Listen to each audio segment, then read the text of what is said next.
Jai Hind aspirants, I welcome you all in this video. This is part 17th of idioms and phrases. ये सारे previous year questions हैं।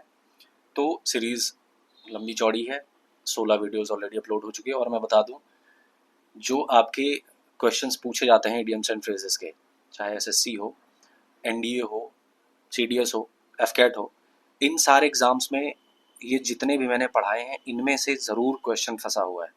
ठीक है, पक्का है, पूछता है तो आई रिपीट, अच्छे से इन सारी वीडियोस को देख लो और नोट्स बना लो, ये बहुत काम आएंगे आपके। शुरू करते हैं पार्ट 17 का। सबसे पहला इडियम, ईगल आई। क्या होता है? आपने वो देखा होगा ना, चील की निगाह है मेरी। तो चील की निगाह कैसी होती है?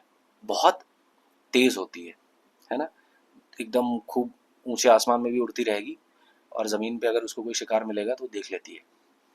एक मूवी भी आई थी हॉलीवुड में, ईगल आई नाम से ही वो मूवी है। आई थिंक टॉम क्रूज है शायद, आई डोंट नो, अभी मुझे एग्जैक्ट याद नहीं आ रहा है। तो उसमें एक मशीन होती है जिसका नाम ही होता है ईगल, है ना? ईगल आई होता है। मशीन बेसिकली वो एक आर्टिफिशियल इंटेलिजेंस होता है। वो हर एक व्यक्ति पे हर एक मोमेंट पे नज़र रखता है। उसको हर एक चीज़ पता होती है, इंटरनेट का इस्तेमाल करके और कैमरा वगैरह का यूज़ करके हर एक व्यक्ति की लोकेशन को उसका पता रहता है। तो वहीं से ये ईगल आई याद कर सकते हो कि सब पता है, एकदम शार्प विजन है। ऑप्शंस में अगर देखें क्या सही है, an eye full of curiosity, an eye with sharp visual powers, an eye full of suspicion, या an eye with sense of admiration। Simple सी बात है, option B is the right answer, an eye with sharp visual powers। Okay. दूसरा है egg on. देखो, इसको तो कई लोग कंफ्यूज हो जाएंगे एक्चुअली में। एग ऑन है क्या? देखो, ये अंडे वाला एग नहीं है, बेसिकली इतना याद रखना। क्या है?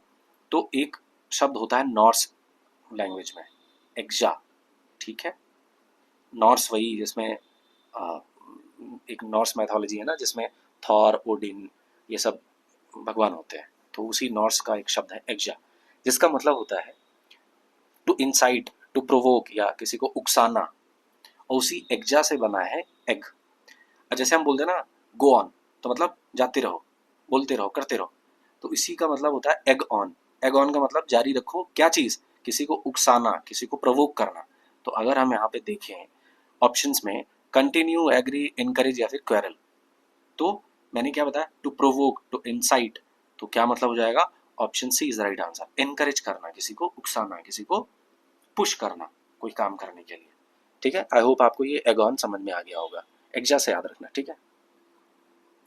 चलो, नेक्स्ट है ईट हम्बल पाई। अब इसका क्या मतलब होता है भाई? हम्बल पाई खाने का। तो देखो, एक्चुअल में ना ये हम्बल से आया ही नहीं है। इसकी शुरुआत हुई थी ईट अम्बल पाई। इसमें एच नहीं था, ठीक है, सिर्फ UMBLE था, अम्बल पाई। अम्बल क्या होता है? तो जो ये जो अम्बल होता है, अम्बल पाई, एक तरीके की पाई बनाई जाती थी, केक बनाया जाता था। जो एनिमल्स है ना, उनके इंटरनल ऑर्गन्स से ये पाई बनती थी। जैसे लीवर हो गया, लंग्स हो गए, हार्ट हो गया, इन ऑर्गन से एक पाई बनाई जाती थी। और वो पाई खाता कौन था? बहुत पहले की बात है। तो उस टाइम पे जो स्लेव्स होते थे ना, उनको ये पाई दी जाती थी खाने को। जो बड़े लोग होते थे वो अपना अच्छी अच्छी चीज़ें खाते थे, और जो ये अम्बल पाई है वो गुलामों को दी जाती थी। तो अब गुलाम है, उसको अम्बल पाई दिया जा रहा है। तो गुलाम है ना, गुलामी एक बेसिकली किस तरीके का सूचक है कि भाई आदमी डाउन रहेगा, परेशान रहेगा, हमेशा झुका हुआ रहेगा। तो ऐसे व्यक्ति को दिया जा रहा है। तो वहाँ से निकल के आया ईट अम्बल पाई। और इसी ईट अम्बल पाई से आदमी ने उसको धीरे धीरे लैंग्वेज में यूज़ करते करते अब उसको हम्बल कर दिया, है ना? कि आदमी गुलाम है किसी का तो वो हम्बल ही रहेगा, झुक के ही रहेगा। तो ईट हम्बल पाई। तो ईट हम्बल पाई का मतलब होता है, एडमिट कर लो भैया तुम गलत हो। तुम अगर गुलाम हो किसी चीज़ के, तो चाहे कितना भी सही रहोगे, आपको एडमिट करना पड़ेगा, भैया ठीक है मैं ही गलत हूँ, महाराज आप जो कहें सही। ठीक है। सो ईट हम्बल पाई का मतलब होता है, again, admit that you are wrong. अब यहाँ पे ऑप्शन में देखें, साफ साफ दिख जाएगा, admit that you are wrong. कहाँ से आया ये? गुलाम से आया। ठीक है। और अम्बल पाई कैसे बना, आपको याद है। तो आई होप अब ये दोबारा अगर कभी भी आएगा एग्जाम में तो कभी भूलोगे नहीं कि भैया ईट हम्बल पाई का क्या मतलब होता है। ठीक है। चलो, दूसरा, अगला क्वेश्चन है, every cloud has a silver lining. हर एक बादल में एक सिल्वर लाइनिंग होती है। इसका क्या मतलब होता है? देखो, बादल जो घने बादल होते हैं बेसिकली वो तूफान का सूचक होते हैं ना, काले बादल, घने बादल, उनसे बारिश होती है, तूफान आता है, फिर नुकसान होता है। और अगर उन्हीं घने बादलों में सूरज निकल आए, है ना, बादलों के पीछे से जब सूरज निकलता है तो ऐसे लंबी सी एक सूर्य की रोशनी ऐसे लकीर निकलते हुए आती है। तो जब घने बादलों में, तूफानी बादलों में सूरज निकल आता है तो वो आशा की एक लकीर होती है ना, आशा की एक किरण होती है, भैया अब मौसम छटेगा, अब जो ये तूफान है ये थोड़ा सा थमेगा। यानी कि every cloud has a silver lining का मतलब हो गया कि भाई अभी तक कुछ समस्याएं थी, लेकिन जब वो सिल्वर लाइनिंग दिखा तो आदमी को एक आशा की किरण दिखी, भैया अब तूफान छटने वाला है, सूर्य निकल आया है। तो यानी कि इसको सिंपली ऐसे याद रख लो कि कितनी कठिन से भी कठिन परिस्थितियां हो, उसमें एक आशा की किरण ज़रूर होती है। अगर ऑप्शन में देखें क्या सही होगा तो, एक मिनट, हाँ, ऑप्शंस में देखें, something irritating is there in any joyous situation, नहीं होगा ये। Something disheartening is there in any happy situation, नहीं। Something interesting is there in any colourful situation, या something promising is there in any joy situation. Right answer is option D. Actually इसमें ये जो Joyce है ना, Joyce नहीं कह सकते हो, जॉयस यहाँ पे करेक्ट नहीं होगा कि क्योंकि बादल हैं, काले बादल हैं, घने बादल हैं, तो वहाँ से आता है ये कठिनाइयाँ, समस्याएं। अब जॉयस तो हंसी मजाक वाला हो गया, तो यहाँ पे जॉयस सही नहीं बैठेगा। बट हाँ, इतना याद रख लेना कि something promising is there in any joy situation की जगह पे, जॉयस की जगह पे ये कर सकते हो कि difficult situation. Something promising is there in any difficult situation, कि कितनी भी कठिन परिस्थितियां हो, कुछ ना कुछ उसमें एक आशा की किरण होती है। उसी को कहते हैं every cloud has a silver lining. Okay, question number 5, to end in smoke, इसका क्या मतलब होता है? स्मोक का तो मतलब होता है धुआं। अब ऐसा हुआ ना कि जब मूवीज़ वगैरह आप देखते थे, अभी भी देखते होंगे, तो जब कोई जंगल वंगल में कोई चेजिंग करता है, जंगल में किसी चीज़ का पीछा किया जाता है, तो पुरानी मूवीज़ में ना, 80s 90s की 20s की मूवीज़ में, 2000 वाली मूवीज़ में क्या होता था कि जंगल में जब किसी को ढूंढने जाते थे लोग, तो वो अंत में एक जगह पहुंचते थे जहाँ सिर्फ धुआं धुआं रहता था, और वहाँ के आगे कोई रास्ता नहीं होता, किसी को नहीं पता होता अब बंदा गया कहाँ, सब धुआं धुआं हो गया, कुछ नहीं दिखाई दे रहा है ना, गायब हो गया उसी धुएं में। तो टू एंड इन स्मोक का मतलब हो गया, ऑप्शंस में अगर देखें, to do one's duty well, नहीं होगा। To not agree to something, नहीं। To be in cause of quarrel, no. Right answer is option D, to come to nothing, है ना, इतनी देर दौड़ करके भागते हुए किसी का पीछा करते हुए आए और अंत में मिला क्या, धुआं, कुछ नहीं बचा वहां पे, कोई निर्णय नहीं आया, है ना, तो उसी को बोलते हैं to come to nothing, to end in smoke. फिर है फेस द म्यूजिक, म्यूजिक को फेस करना क्या होता है? ऑप्शंस में अगर देखें, music for peace and health, to face the unpleasant consequences of one's actions, listening to melodies from music albums, या फिर dance according to the tune। देखो, इसको ऐसे याद रख सकते हो, जब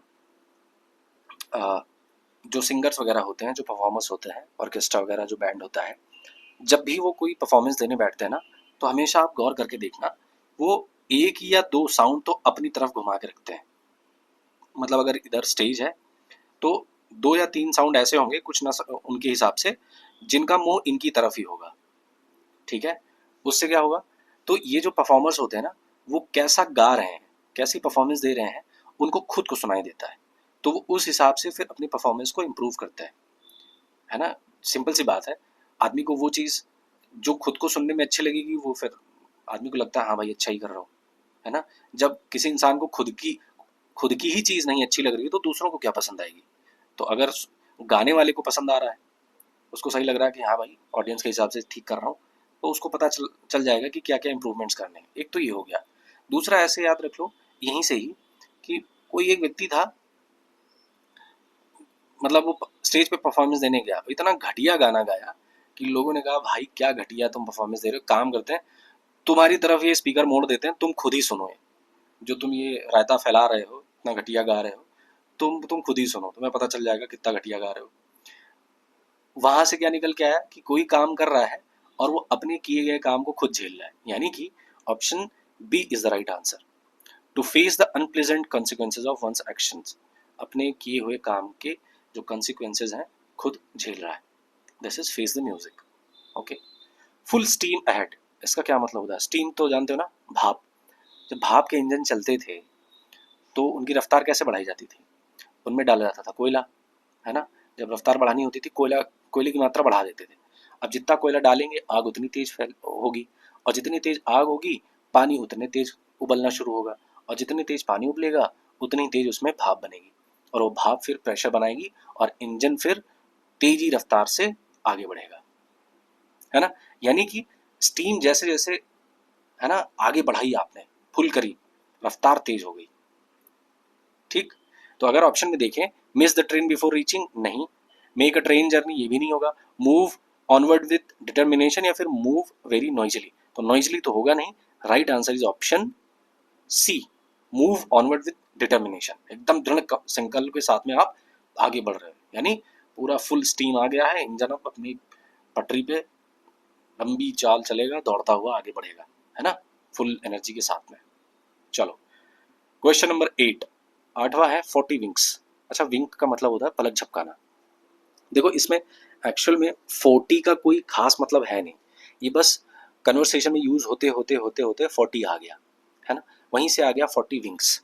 अब विंग मतलब पलक झपकाना, तो पलक झपकाने में कितना समय लगता है, बहुत कम, मतलब ना के बराबर मिली सेकेंड्स का टाइम लगता है।